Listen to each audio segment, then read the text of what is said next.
Olá pessoal, tudo bem? Pastor Júnior Araújo aqui com vocês, mais uma vez para acessarmos segredos divinos do livro de Provérbios. Hoje nós vamos para o capítulo 12 de Provérbios. E você que está chegando aqui pela primeira vez, vai logo se inscrevendo no canal, ativando o sininho de notificações para os próximos vídeos. Nós estamos numa série de acessar segredos divinos no livro de Provérbios. Dá uma olhadinha no canal, aí tem a playlist desde o capítulo 1 até o capítulo 11. Hoje nós vamos para o capítulo 12. Eu quero que você também deixe o seu like, porque o algoritmo do YouTube vai entender que esse vídeo ele é relevante. Conhecimento dos princípios de Deus é importante e o algoritmo vai semear isso para outras pessoas. Então você deixe o seu like desde o início já, ok? Eu quero pedir a você também que ao final comente aquilo que mais te impactou nesse capítulo 12 de Provérbios. Comenta aqui embaixo no YouTube aquilo que mais te impactou. E vamos então agora para a leitura e comentários do capítulo 12 de Provérbios. Vamos lá. O texto diz: Quem ama a instrução, ama o conhecimento, mas o que o odeia, mas o que odeia a repreensão é estúpido. Nós já falamos aqui, mas gosto sempre de frisar que instrução é algo que alguém já viveu, um passo a passo de alguém que já fez algo, corrigiu os erros, viu que dá certo e aí ele deixa aquela instrução, é como uma receita para que você não precise cair nos mesmos erros que ele já cometeu. E uma coisa importante sobre instrução é que se você altera a instrução, você altera o resultado. Então Deus deixou em sua palavra um passo a passo para que você viva de forma extraordinária na terra. Quando você altera esse passo a passo, você não atinge o resultado final que era o proposto por Deus. Então, por isso, já de cara, no versículo 1, Provérbios 12 diz: Quem ama a instrução ama o conhecimento, mas o que odeia a repreensão, ele é estúpido. Vamos lá, versículo 2. O bom homem obtém o favor do Senhor, mas ao homem perverso, ao homem de perversas imaginações, ele condenará. O homem não se estabelecerá pela perversidade, mas a raiz dos justos não será removida. A mulher virtuosa é como coroa para o seu marido, mas a que o envergonha é como uma podridão nos seus ossos. Isso é muito pesado, muito forte. Os pensamentos dos justos são retos, mas os conselhos dos perversos são engano. As palavras dos perversos são para ficar à espreita por sangue, mas a boca dos retos os livrará. Os ímpios são derrubados e não permanecem, mas a casa dos justos ficará de pé. Eu li direto aqui do 2 até o 7, porque tem umas coisas interessantes dentro desse bloco de 5 versículos aqui. O que acontece? Ele começa no 2 falando de imaginações. No versículo 5 ele fala de pensamentos. No versículo 6 ele cita palavras, ele cita boca. E ele fecha e arremata esse assunto dizendo que um grupo de pessoas que são classificadas como ímpias pela palavra de Deus serão derrubadas e não permanecem. E outro grupo de pessoas classificado como justos diante dos padrões de Deus, eles vão ficar de pé. Olha só, o homem de perversas imaginações, ele será condenado. Então a Bíblia está falando aqui de pensamentos e imaginações, e depois fala de palavras. Antes de chegar às palavras, primeiro eles são formados os pensamentos. E os pensamentos e imaginações, que são a sua parte interna, eles vão construir suas crenças, eles vão construir as suas crenças pessoais, não em termos de religião, de fé, mas crenças como programação neural, como algo que está aqui dentro que vai fazendo tua vida caminhar dentro de uma programação feita como uma programação de um computador, por exemplo. Então tem gente que tem crenças, programação neural de escassez, tem gente que tem programação neural de de brigas, de confusão, gosta de ter o vício emocional de confusão. Tem gente que tem a programação neural do vitimismo, tem gente que tem a programação neural da doença, sempre vê doença em tudo.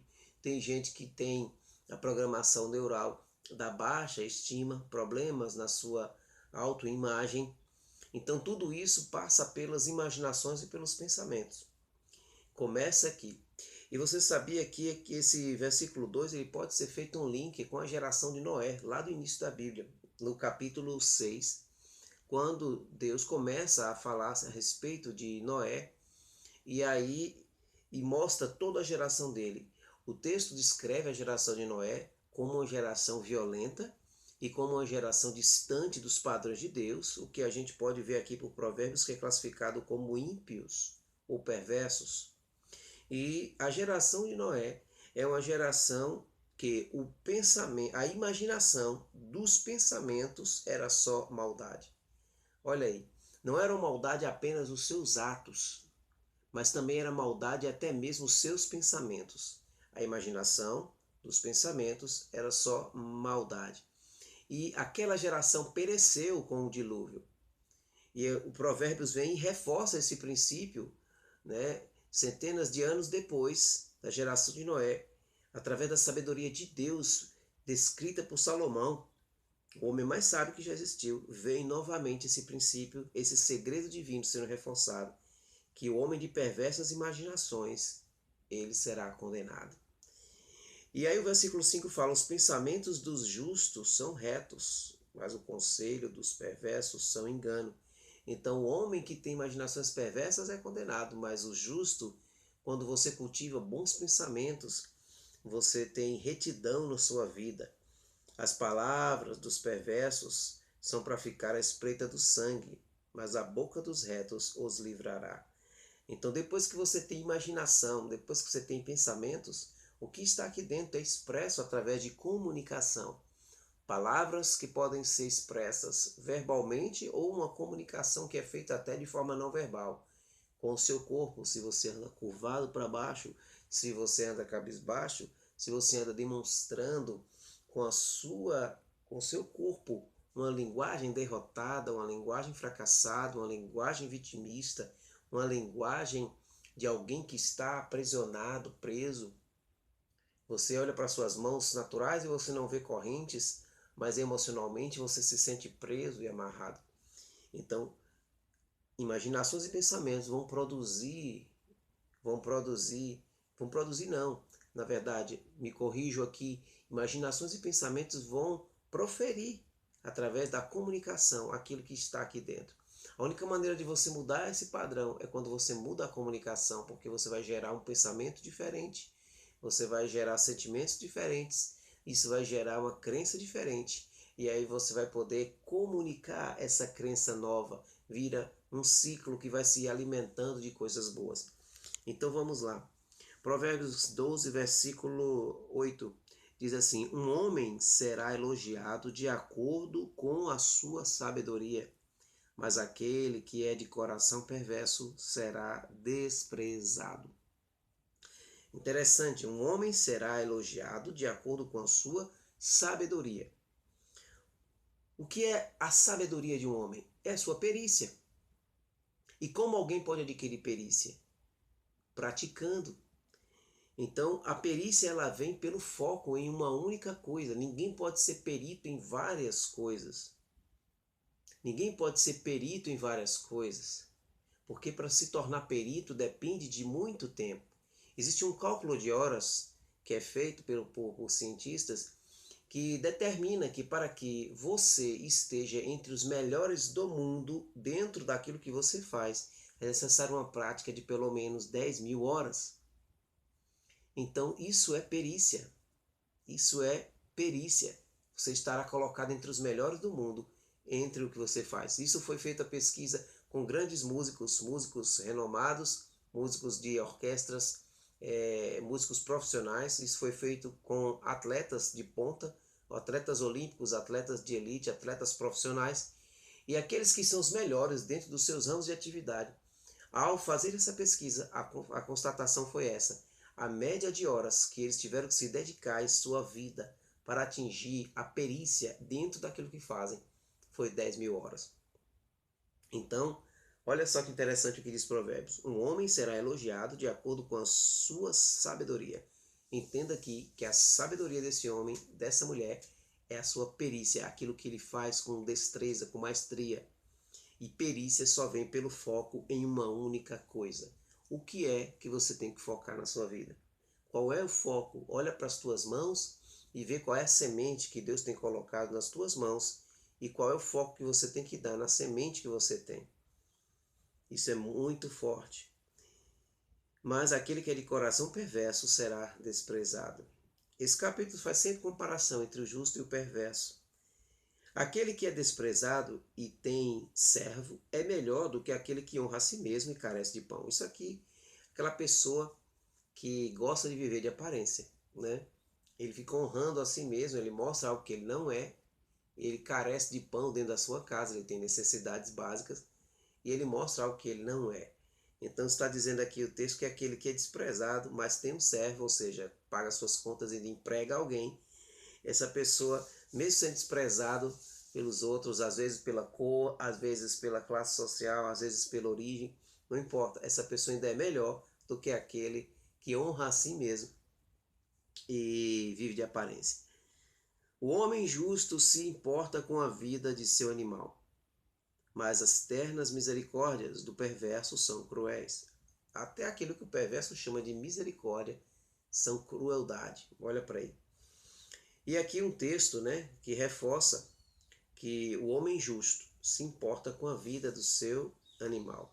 É interessante, nós hoje temos um apelo muito forte para cuidar da vida dos animais. Isso é algo que é comum na sociedade moderna. Os bichinhos de estimação passaram não apenas a ser bichos de estimação, mas passaram a ser membros da família. Quem tem amor pelos seus animais os cuida com zelo e com carinho, e a Bíblia estimula isso, que o justo, ele se importa com a vida do seu animal. Só tem um detalhe aqui que é importante, você que tem o seu animalzinho, você que gosta dos animais, defende a vida deles, entender. O homem é homem e o animal é animal. Aqui está classificado assim, o homem justo. E no final diz, a vida do seu animal. Então Deus criou o homem como coroa da sua criação, acima de tudo e de todos na criação. Os animais são criação de Deus, mas não estão no mesmo pé de igualdade. Por que esse alerta? Porque algumas pessoas, em nome do amor pelos seus animaizinhos, muitas vezes desprezam até mesmo o ser humano, que é criado à imagem e semelhança de Deus. Então tenha amor por eles, cuide deles. A Bíblia estimula isso, que você deve se importar com a vida deles, mas entenda que a vida de um animal não é a mesma vida de um ser humano. O ser humano está em um nível acima, por ser imagem e semelhança de Deus. E agora vem o versículo 11. Aquele que lavra a sua terra se satisfará de pão, mas o que segue pessoas vãs é vazio de entendimento. Eu tenho que dar uma pausa aqui quase que em todo o versículo, porque está muito cheio de informação nesse capítulo. E aquele que lavra a sua terra se satisfará de pão. Ou seja, se você der uma olhadinha em Gênesis 2,15, você vai ver que tem duas funções principais que Deus deu ao ser humano: lavrar e cuidar. Deus colocou o homem na terra para lavrar e cuidar. Lavrar e cuidar são duas funções principais do ser humano. E mesmo que você não seja um agricultor, você que está assistindo esse vídeo, mesmo que você não seja um administrador de empresas, mesmo que você não seja um fazendeiro, você tem que aprender que as suas funções são lavrar e cuidar. Ou seja, semear e administrar. Plantar, lavrar, semear ou administrar, cuidar, gerir, proteger. Por quê? Porque para que o seu casamento ele seja bem-sucedido, você vai precisar aprender a plantar as boas sementes nele. Você vai aprender a administrar ele e cuidar bem, proteger bem. Para que a sua carreira profissional ela seja bem-sucedida, você tem que aplicar os princípios da semeadura, plantando para depois você colher. E quando você colher, você tem que aplicar os princípios da administração para que você possa gerir e fazer a gestão daquilo que Deus está colocando na tua mão, para que não escorra pelos teus dedos. Então é interessante que o texto revela que aquele que lavra a sua terra se satisfará de pão. Procura entender qual é a semente que Deus colocou na tua mão. Deus colocou a semente na mão de todo ser humano. 1 Coríntios, o apóstolo Paulo diz que Deus dá semente ao que semeia. Talvez você ainda não se fartou de pão, não entrou ainda num nível de prosperidade, porque você está olhando para a fazenda do vizinho e está querendo semear aquilo que o vizinho semeia, mas a semente que Deus colocou nas tuas mãos é uma semente diferente. Ela é tua somente. Planta a tua semente. Se o teu vizinho está plantando feijão e a tua é milho, planta o milho. Não queira ficar plantando semente que Deus não te deu. Até o vídeo ficou balançando aqui, tá vendo? É forte. Olha aí. Vamos para frente. Lavra a tua terra. É o que você pode fazer? É fazer bolo? Planta essa semente. O que você pode fazer? É lavar carro? Planta essa semente. O que você pode fazer? É cuidar de um idoso? Planta essa semente com carinho, com amor. É cuidar de criança? Planta essa semente com carinho e com amor. O que você pode fazer? Tem sementes que você vai plantar e o retorno vem depois. Às vezes você vai se unir, vai trabalhar com alguém apenas para aprender, para crescer, para fazer networking com outras pessoas, melhorar o seu nível, se desenvolver e depois você vai começar a colher. Planta a tua semente. Olha a recomendação de Provérbios. Planta a tua semente. Eu não posso me ater muito mais, poderia falar outras coisas, mas a gente tem que seguir para finalizar aqui o vídeo e o capítulo. O perverso deseja a rede dos homens maus, mas a raiz dos justos produz fruto. O perverso é enlaçado pela transgressão dos seus lábios. Olha aí. Pensamento, sentimento, emoções, confissão dos lábios. Mas o justo sairá do problema. O perverso ele é preso, ele é enlaçado pela declaração dos seus lábios. Você sabia que você semeia também com suas palavras? Nós falamos de semeadura agora. E você semeia com as suas palavras. 14 diz, um homem se satisfará com o bem pelo fruto da sua boca. E a recompensa das mãos de um homem será dada a ele. Aqui tem duas coisas muito fortes. Está marcado esse texto aqui na minha Bíblia, marca na tua também. O homem se satisfará pelo fruto da tua boca. O que é o fruto? O fruto é algo que vem depois que você planta uma semente. Então a Bíblia compara tuas palavras à semente. Solta as sementes certas. E quando fala de mãos na Escritura Sagrada, está falando daquilo que você pode fazer, da tua ação produtiva, do teu trabalho. E não vai adiantar apenas você falar as palavras certas e não agir na direção dessas palavras, trabalhando. Então aqui diz, o homem se satisfará com o bem pelo fruto da sua boca, e a recompensa das suas mãos será dada. O caminho do tolo é reto para os seus próprios olhos, mas o que ouve o conselho é sábio. A ira do tolo é logo conhecida, mas um homem prudente encobre a vergonha. Aqui quando diz que o caminho do tolo é reto aos seus próprios olhos, me traz algo interessante. Sem conhecimento do estado atual, a pessoa que não tem consciência, ela não consegue perceber como está a sua vida. Esse é o tolo. Para ele a sua vida está boa, quando na verdade está terrivelmente destruída. A ira do tolo é logo conhecida, mas um homem prudente encobre a vergonha. Aquele que fala a verdade anuncia a justiça, mas a falsa testemunha o engano. Há alguns que falam como ponta de espada, mas a língua dos sábios é saúde. Olha aí, tem palavras que ferem e tem palavras que curam. O lábio da verdade se estabelecerá para sempre, mas a língua mentirosa dura só por um momento. O engano está no coração daqueles que imaginam mal, mas há alegria para os que aconselham a paz. Nenhum mal acontecerá ao justo, mas o perverso será cheio de danos. Os lábios mentirosos são abominação ao Senhor, mas os que negociam de forma verdadeira são o seu deleite. Eu não sei qual é o teu bloqueio que você tem com relação a vendas, mas tem pessoas que são bloqueadas por causa de vendas. Quando vê alguém vender algo, acha que a pessoa é logo explorador e está visando apenas o lucro. Olha só, Deus tem prazer naqueles que negociam de forma verdadeira. Não há problema em negociar e em vender. Há problema se essa negociação ela não é verdadeira, ela não é ética, ela não é correta. Mas não há problema em lucrar. Deus se agrada disso. Toda venda pressupõe lucro. Se você não está tendo lucro enquanto vende, então isso não é bom para você. Você está numa situação de hospedeiro. Você só serve as pessoas, mas você também não olha o seu crescimento. Presta atenção nisso. O homem prudente oculta o conhecimento, mas o coração dos tolos proclama a tolice.